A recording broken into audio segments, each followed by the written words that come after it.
या कुक्षि विवरे कृत्वा स्वयं रक्षति सर्वतः नमामि जननीं देवीं परां प्रकृतिरूपिणीं कृच्छ्रेण महता देव्या धारितोऽहं यदोदरे तत्प्रसादात् जगद्दृष्टं मातर्नित्यं नमोऽस्तु ते पृथिव्या यानि तीर्थानि सागरादीनि सर्वतः वसन्ति यत्र तां नौमि मातరం భూతిహేతవే.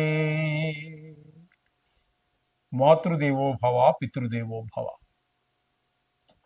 ఇప్పుడు మనము ఫిబ్రవరి నెల 2026 సంవత్సరంలో 1వ తారీఖు నుంచి 15వ తారీఖు వరకు, యాక్చువల్లీ నిజానికి ఫిబ్రవరి నెల 28 రోజులే పక్ష ఫలితాలు అన్నప్పుడు 14 రోజులు చెప్పుకోవాలి.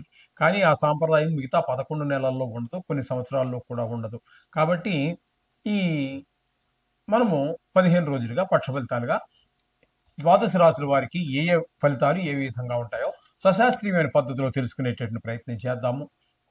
తులారాశి వారికి ఫిబ్రవరి నెల 1వ తారీఖు నుండి 15వ తారీఖు వరకు 2026 సంవత్సరంలో ఏ విధమైన గోచార ఫలితాలు ఉంటాయో సశాస్త్రీయమైన పద్ధతిలో తెలుసుకునే ప్రయత్నం చేద్దాము. ఇక్కడ తులారాశి వారికి చతుర్థ స్థానంలో బుధ, కుజ, రవి, శుక్ర 4 గ్రహాల యొక్క సంచారం జరుగుతోంది. ఇవి ఈ 15 రోజులు కూడా పూర్తిగా ఈ చతుర్థ స్థానంలో ఉండటం లేదు. తదుపరి ఇందులో బుధ, రవి, శుక్ర 3 గ్రహాలు పోయి సంక్రమణం చెంది పంచమ స్థానంలోకి ప్రవేశిస్తూ ఉన్నాయి. అక్కడ అంతకు ముందు నుంచి ఉన్నటువంటి రాహుగ్రహ సంచారం అక్కడ జరుగుతూనే ఉన్నది. అంటే అక్కడ కూడా 4 గ్రహాల యొక్క సంచారం జరుగుతోంది పంచమ స్థానంలో. ఇక్కడ చతుర్థ స్థానంలో కూడా 4 గ్రహాల యొక్క సంచారం జరుగుతోంది. అయితే ఇంచుమించుగా 3 గ్రహాలు ఇక్కడి నుంచి 4వ స్థానం నుంచి 5వ స్థానంలోకి సంక్రమణం ద్వారా వెళ్ళినటువంటివి. వాటి ఫలితాలు ఎక్కడ ఏ విధంగా ఉంటాయో తెలుసుకునే ప్రయత్నం చేద్దాము. బుధుని యొక్క సంచారము చతుర్థ స్థానంలో 3 రోజుల పాటు సంచారం చేస్తూ ఉన్నారు.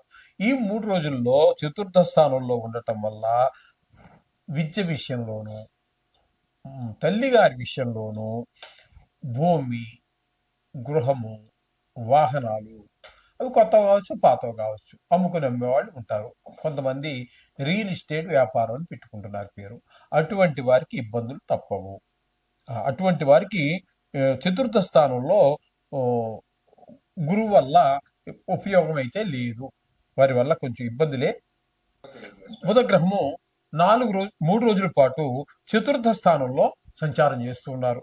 చతుర్థ స్థానంలో సంచారం చేసేటప్పుడు తల్లిగారి ఆరోగ్య విషయంలోనూ, విద్య విషయంలోనూ, గృహాలు అంటే అమ్మాలనుకున్నా, కొనాలనుకున్నా, భూమి కొనాలన్నా, అమ్మాలన్నా, వాహనాలు కొనాలన్నా, అమ్మాలన్నా, ఈ కూడా కొంచెం మీకు అనుకూలమైన ఫలితాలనే గురువు చతుర్థ స్థానంలో 3 రోజులు పాటిస్తూ ఉన్నారు. తదుపరి ఆయన సంక్రమణం చెంది 5వ స్థానంలోకి ప్రవేశించి అక్కడ 12 రోజుల పాటు ఉన్నారు. ఈ 5వ స్థానంలో ప్రవేశించిన దగ్గర మీకు శుభ ఫలితములను ఇవ్వజాలరు. అక్కడ ముఖ్యంగా సంతానం మీద, బుద్ధి బలం మీద, అలాగే స్నేహాలు, చెడు స్నేహాలు, ఇట్లాంటి వాటి మీద ఎక్కువ దృష్టి పెట్టి కొంచెం ప్రతికూలమైనటువంటి ఫలితాలని ఇవ్వబోతూ ఉన్నారు. ఇక కుజుడిని తీసుకున్నట్టయితే కుజుడు చతుర్థ స్థానంలో ఇక్కడ 15 రోజుల పాటు ఉంటున్నారు. ఈ 15 రోజులు కూడా కుజుడు మనకి భూమికి కానీ, అమ్మాలన్నా అమ్మలేరు, కొనాలన్నా కొనలేరు.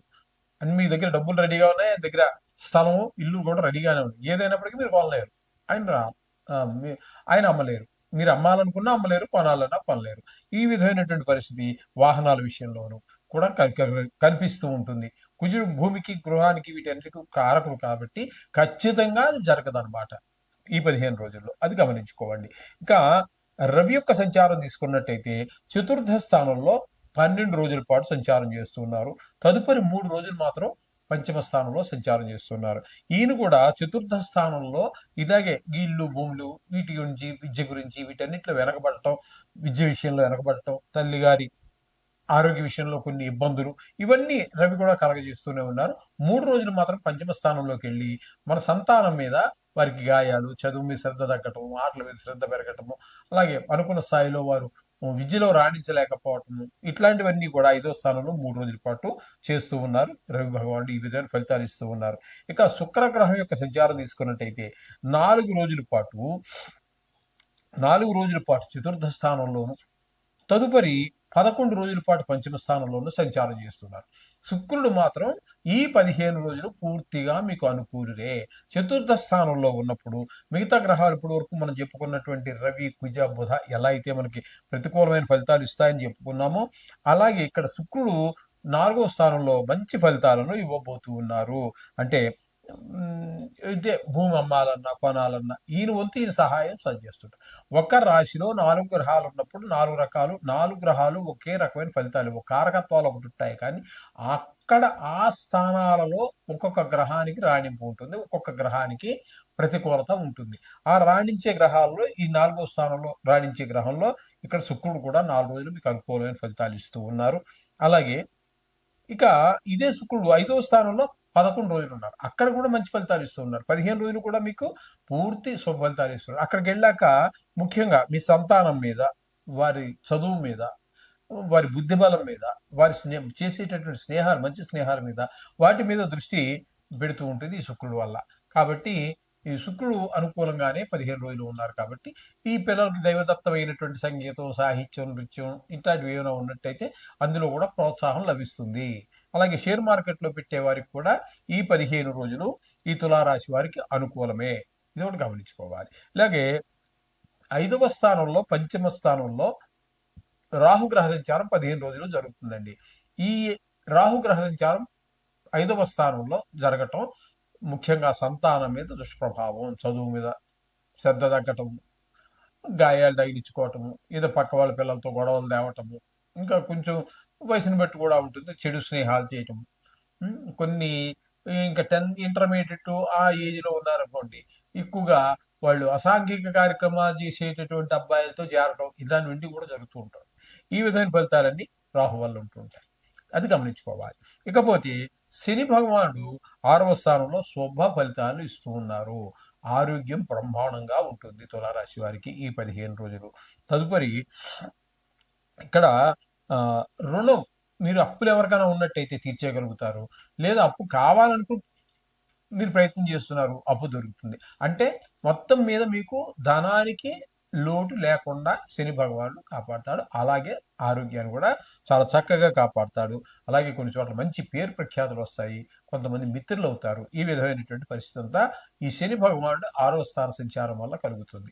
ఇకపోతే భాగ్యస్థానంలో గురువు వక్రంలోనే ఉన్నారు. చెప్పుకున్నాం కదా, మొదట్లోనే మనం చెప్పుకోవడం జరిగింది. వక్రంలో ఉన్న గురువు అదే స్థానంలో ఉంటే మరింత బలంగా ఫలితాలు ఇస్తారని, కొంతమంది వెనక స్థానంలో ఫలితాలు ఇస్తారని, ఇక కొంచెం కాంట్రవర్సీ, అది అభిప్రాయ భేదాలు ఋషీశ్వరుల మధ్యనే, శాస్త్రకారుల మధ్యనే ఉన్నాయి. అందుచేత ఆ గురువు యొక్క ఫలితం కూడా భాగ్యస్థాన ఫలితాన్ని మనం చెప్పుకుందాం. ఇకపోతే చాలా అంటే భాగ్యస్థానంలో ఉన్నప్పుడు వివాహతులు అయిన వారికి భార్యాభర్తల మధ్య అనుకూలత, వివాహం కాని వారికి వివాహం కుదరటమో లేదా పెళ్లి అవటమో లాంటి అవకాశాలు కూడా ఉన్నాయి. ఇకపోతే ఏకాదశ స్థానంలో కేతు గ్రహ సంచారం మంచి ఫలితాలు ఇస్తుంది. చాలా ధన లాభము. ఏ వ్యవహారం మొదలెట్టినా కూడా, కొత్త వ్యవహారం కానివ్వండి, ఆల్రెడీ మొదలుపెట్టి ఉన్న వ్యవహారం అయినా సరే, అందులో మీరు పూర్తి లాభాన్ని పొందగలుగుతారు. ఈ విధంగా కేతువు కూడా మీకు పూర్తి అనుకూలంగా ఉన్నారు. అంటే మొత్తానికి మనం చెప్పుకోవాల్సి వచ్చింది ఏంటంటే, అక్కడ శని భగవానుడు పూర్తిగా అనుకూలుడు, శుక్రుడు అనుకూలుడు, గురువు అనుకూలుడు, కేతు అనుకూలుడు. మొత్తంగా మనం చెప్పాలి అన్నట్టయితే 5 గ్రహాల యొక్క అనుకూలత బాగున్నది, చాలా బాగుందని చెప్పుకోవచ్చు. ఎందుకంటే 3 గ్రహాలు ఉంటే యావరేజ్గా మనం చెప్పుకోవచ్చు గోచారంలో. ఇక్కడ 5 గ్రహాల యొక్క అనుకూలత బాగుంది కాబట్టి మనకి చక్కగా ఈ తులారాశి వారు బాగుంది. ఏదైనా ఎగిరి గంతు ఇవ్వాల్సిన పని ఏమి ఉండదండి. దీని ప్రభావం 10% లోపలే ఉంటుంది. కాబట్టి మనం నిత్యము కొన్ని గ్రహాలు ప్రతికూలుతుంది కాబట్టి ఆ నవగ్రహాన్ని ప్రార్థించుకోండి. అలాగే 15వ తారీఖున వచ్చేటువంటి శివరాత్రి మాత్రం ఎట్టి పరిస్థితుల్లో వదలబాకండి. ఎంతో కొంత సమయాన్ని కేటాయించండి శివుడి యొక్క స్మరణ కోసం. మీరు ఈ నవగ్రహాల యొక్క దోషాల నుంచి చాలా సునాయాసంగా బయటపడతారు. వీరికి అనుకూలంగా ఉన్నది కాబట్టి మరింత ముందుకు వెళ్ళేదానికి కూడా అవకాశం తులారాశి వారికి గోచరిస్తూ ఉన్నదండి. శుభం. ఈ యొక్క మీనరాశికి వ్యయస్థానం అవుతోంది. వ్యయస్థానంలో ఒక్క శుక్రుడు తప్పితే ఏ గ్రహము యోగించదు. నవగ్రహాలలో గోచార రీత్యా. అది గుర్తుపెట్టుకోండి. ఇక్కడ మీకు ముందుగా మనం ఏకాదశి స్థానంలో ప్రారంభిద్దాం. ఏకాదశి స్థానంలోంచే ఈ స్థానంలో సంక్రమణం చెందుతున్నాయి కాబట్టి ఇక్కడ మీకు బుధుడు 3 రోజులు ఏకాదశి స్థానంలో, కుజుడు 15 రోజులు పూర్తిగా, అలాగే రవి 12 రోజులు పూర్తిగా, శుక్రుడు 4 రోజులు. ఈ విధంగా ఈ 4 గ్రహాలు కూడా ఏకాదశి స్థానంలో ఉండటం వల్ల మీ ఆర్థిక అభివృద్ధికి, ధనానికి లోటు లేకుండా మీరు ఏ పని చేసినా ముందుకు వెళ్ళటానికి ఈ 4 గ్రహాలు ఇన్ని రోజులు చాలా చాలా సహాయపడుతూ ఉన్నాయి మీకు. చెప్పుకున్నాం కదండి రోజులు. ఇప్పుడు శుక్రుడు 4 రోజులు, రవి 12 రోజులు, కుజుడు 15 రోజులు, బుధుడు 3 రోజులు మీకు పూర్తి సహారాన్ని అందిస్తున్నాడు. తదుపరి సంక్రమణం చెంది శుక్రుడు 11 రోజులు వ్యయస్థానంలో కూడా శుభఫలితాలిచ్చే ఏకైక గ్రహం శుక్రుడే. శుక్రుడు పూర్తిగా 15 రోజులు మీకు అనుకూలుడే. రవి 3 రోజులు, బుధుడు 12 రోజులు. వీరు రవి బుధులు ఇద్దరూ కూడా వ్యయస్థానంలో ఉన్న కారణంగా ధన వ్యయము, ధన నష్టము, మనోవిచారము, శత్రు భయము, ఈ విధమైనటువంటి కొంతమందికి కారాగార శిక్షలు కూడా పడే అవకాశం ఉంటుంది. ఎందుకంటే ఇది రాశిగతమైనటువంటి ఫలితాలు మనం చెప్పుకుంటున్నాము. ప్రపంచవ్యాప్తంగా తీసుకున్నట్టయితే 830 కోట్ల జనాభాని 12 రాష్ట్రాలతో భాగిస్తే మీకు సుమారుగా 70 కోట్ల మందికి ఒకటే వస్తారు, ఒకే రాశి కిందకి వస్తారు. అందరికీ ఒకటి జరుగుతుందా? జరగదు. కాబట్టి మీకు ఇది కొంతమంది, ఈ 70 కోట్ల మందిలో కొంతమంది మహాపుణ్యాత్ములు ఉంటారు, కొంతమంది పరమ దరిద్రులు నికృష్టులు ఉంటారు. వాళ్ళకి కొంతమంది ఆ దొంగలకు, చోరులు ఎవరైతే ఉన్నారో వాళ్ళకి కారాగార శిక్ష తప్పదు. ఆ విధంగా ఉంటుంది, అందరికీ కాదండి. అది కూడా గుర్తుపెట్టుకోవాలి. ఈ విధంగా ఈ ఫలితాలన్నీ కూడా మనకి ఇక్కడ జరుగుతున్నాయి. ఇకపోతే రాహు కూడా సంక్రమణం చెంది ఈ 11వ రాశి నుండి 12వ రాశికి వచ్చినటువంటి వాడు కాదు, అక్కడే ఉన్నారు ఆయన. అది ఆయన కూడా ఇదే ధన నష్టం, ధన వ్యయం, అలాగే కలతర నష్టం, విదేశీ యానానికి ఒక్క విషయంలో మాత్రమే సహకరిస్తారు. ఇదేంటంటే విదేశాలకు వెళ్ళాలి, చదువు నిమిత్తమో, వైద్యం నిమిత్తమో, లేకపోతే చూడటం విజిట్ గాను, మరి ఎట్టో అట్లా వాళ్ళకి మాత్రమే ఈ రాహు 12వ స్థానంలో ఉండి సహకరిస్తాడు. మిగతా అన్ని విషయాల్లో చాలా క్రూరంగానే ఉంటుంది ఆయన యొక్క వ్యయస్థాన చలనం. కాబట్టి ఈ విధమైన ఫలితాలన్నీ కూడా మనకి మీనరాశి వారికి చెప్పుకోవాల్సి ఉన్నది. కొన్ని గ్రహాలు ఇందులో మనకి గట్టిగా చెప్పుకోవటానికి ఒక కేతువు పూర్తి అనుకూలుడండి, శుక్రుడు పూర్తి అనుకూలుడండి. ఈ ఏకాదశి స్థానంలో ఉన్నటువంటి 4 గ్రహాలు కొద్ది రోజులు ఉన్నాయి కదా, అవన్నీ కూడా అనుకూలం. అంటే మొత్తం మీద శుభాలే ఎక్కువగా ఉన్నాయి, శుభాశుభ ఫలితాలు ఉండనే ఉంటాయి. అంచేత మీరు ఆ నవగ్రహ మంత్రాలతో పాటుగా ఈ 15వ తారీఖున, ఈ 15 రోజుల ఫలితాల్లో 15వ తారీఖు అదే లాస్ట్, ఆ రోజున మహాశివరాత్రి వస్తుంది. దాన్ని మీరు తప్పక ఆచరించండి.